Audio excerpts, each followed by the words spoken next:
Today I thought I would just do a little bit of a breakdown into the sort of press up or the plank position. I'm seeing a lot of sort of press up challenges coming out there, and I'm seeing a lot of people doing things that could potentially injure their neck and shoulders quite dramatically. So I thought I'd just take a little breakdown and give you some guidance as to what we're really looking for when we go into that plank position, and if we then do turn it into a press up, what are the bits of you that need to be moving and which bits should you keep stable? So first and foremost, the plank position is a whole body position. So the strength in your hips and the strength in your abdominals are just as important as where you are placing your shoulders. So I'd like us to just start off by doing some bridging work to find the back of the hip, and then I'll show you how to flip it over into that plank position and how that action still works. So we're going to start off just by activating the glutes a little bit with one of my favorite exercises, which is the breech. So you're just going to bring your arms down next to you. Make sure your heels, your little toe and your big toe are all nice and firmly anchored into the mat. And now we're just going to lift the hips up and feel the narrowing of the sitting bones. As you come down, you're going to widen them. So it's the muscles at the back of the hip that push you up. Those are the same muscles that push you forward when you're walking. So the leg that's at the back is going to propel you forward, and then you're going to slowly come down. Those are the same muscles that push you up the staircase. Instead of hauling yourself up with your quads, it's actually the glutes and the hamstrings that push you up and then slowly come down. So if you're not sure what I'm talking about, just put your fingertips on your sitting bones and you're going to lift up, narrowing your sitting bones towards each other. You'll feel it happening automatically. You don't have to do anything. And then feel them releasing. If you're not feeling that happening and your glutes are a little bit floppy, you're probably overextending your rib cage as you come up, okay? And so then your hips are actually not doing their job. And if you're already here and you're tucked and you feel those guys are tight, then you're also loading your spine. So make sure that you have the sense of two crane hooks on your front of your pelvis, those bony bits that stick up, and that's just going to pick you straight up so that we can get the hip muscles to do the work instead of the back, and then slowly come down. Okay, so that's point number one when it comes to using our hips to help support us. You can't expect the shoulders to carry all of that weight, so you need to help out with your hips.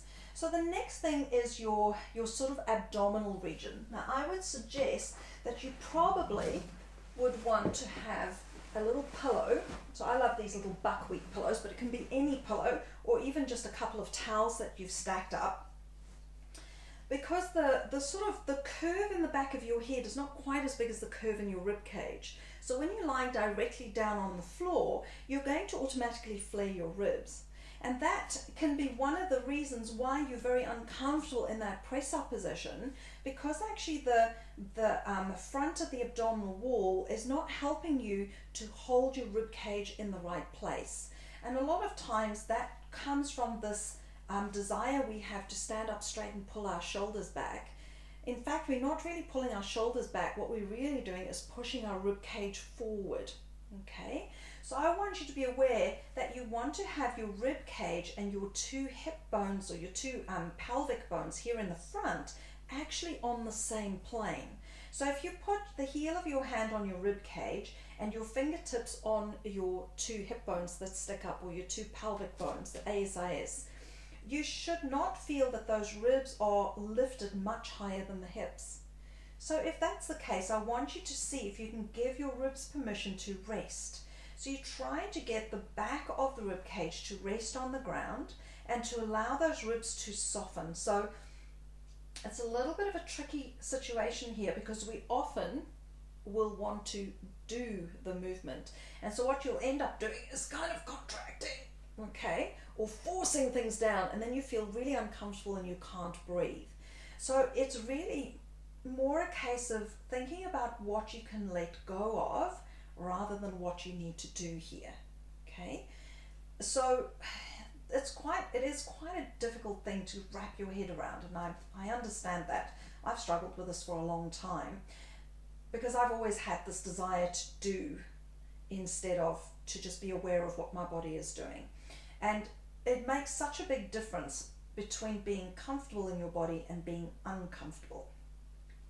So once you've managed to figure out how you're going to invite those ribs just to soften, you've got the beginnings of a good abdominal connection. Because if your ribs are flared up, you're overstretching parts of your abdominal structure, and then they actually can't contract very well. So now we're going to place the hands behind the back of the head with the elbows forward. And I want you to just focus in on your breathing. So you're going to inhale, and then as you exhale, I want you to feel, can you shrug your shoulders down and feel your abs activating? And what I can feel is that my head is just lifted off about just a centimeter. I haven't had to do anything. I didn't think lift my head. I just used that contraction in the front to float my head. Okay? So if that's not something that's really happening for you yet, and your head still feels like it weighs a ton, you might not be ready to be doing a full plank, because it means your abdominals actually can't support you in space. At this point in time, gravity is helping you. When you're in the plank position, you have to fight gravity. You need all the strength you can get here. So this is the level of contraction that you're going to need in your rib cage area to hold your ribs in place. It's not the full abdominal sort of curl squish sensation. It's more a sense of length. So the front goes down, the back goes long, and it's just that movement of the abdominals that contract your ribs towards your pelvis that really creates this sort of lovely floating head. Yeah? So I'm hoping I'm making some sense here, because this is quite it's difficult to feel in the beginning, but do just persevere. Just focus on the armpits kind of sliding down and the ribs softening, and then your head will just float up. There shouldn't be any strain in your neck. Lovely. Okay, so we've talked about the hip connection, we've talked about the rib cage connection here. So now let's turn it into a sort of more gravity defying experience. So we're going to come around,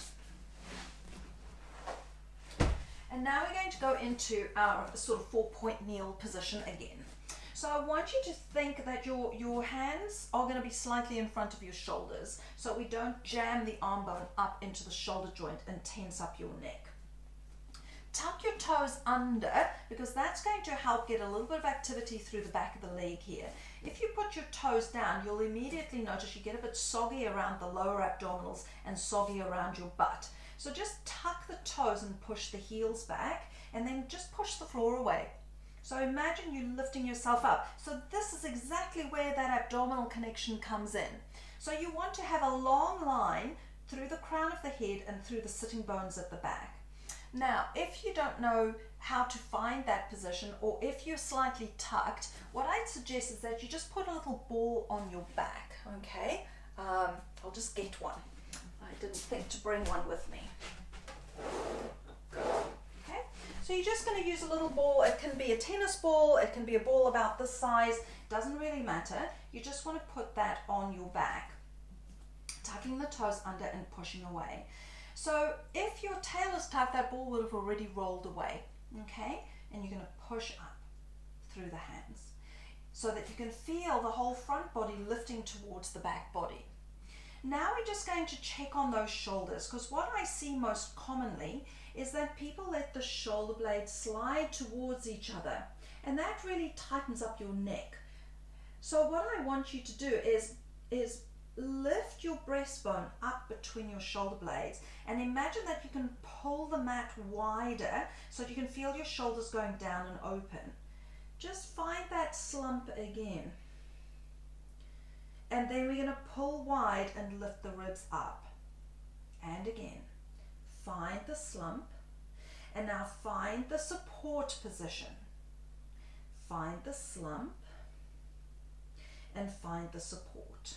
Okay? So when we're doing our plank position, it's this pushing away sensation with the wide shoulder blades and that real kind of zipping up through the front of the body instead of the body sort of relaxing down towards the ground that we're looking for. Okay, so that's going to become really important because I see a lot of people doing press ups from their spines like this, which is really that movement we've just done, instead of bending the elbows. Okay, so when we're in the plank, there's no elbow movement, but when we come into press up, it's really just the elbow bending and straightening. And what we don't want to do is collapse everything or collapse this way. Okay, so it's really about keeping that body nice and streamlined and just allowing the arms to do their work.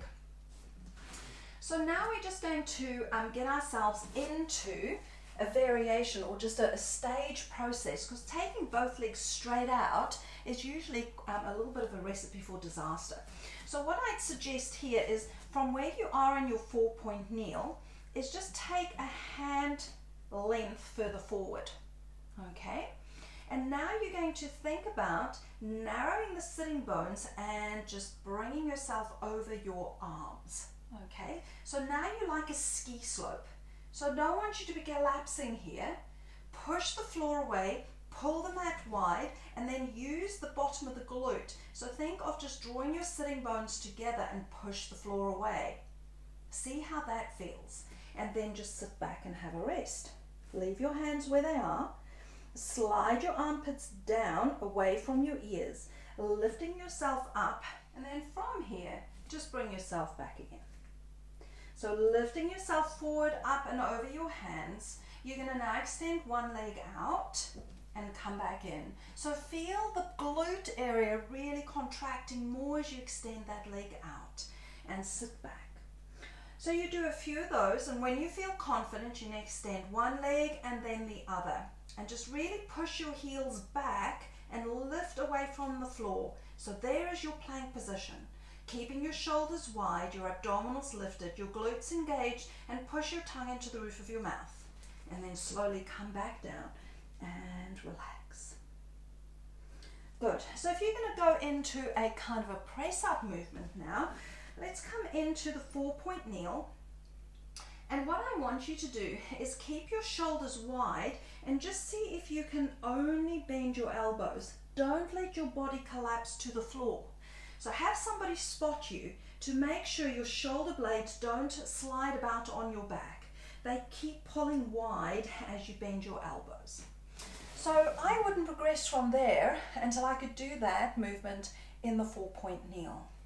Then I would revisit this position here, and I would start bending my elbows. Again, having somebody spot me to make sure that I'm not sliding my shoulder blades, but that I'm keeping the same position and only bending my elbows.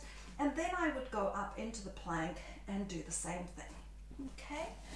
So it's a stage process. Take your time. Let your body adapt and get stronger so that you can be super successful at this exercise, instead of going hell for leather and then end up with an injury that keeps you even further from your goal. So I really hope this has helped you, and I look forward to seeing you again in the studio. Take care. Bye-bye.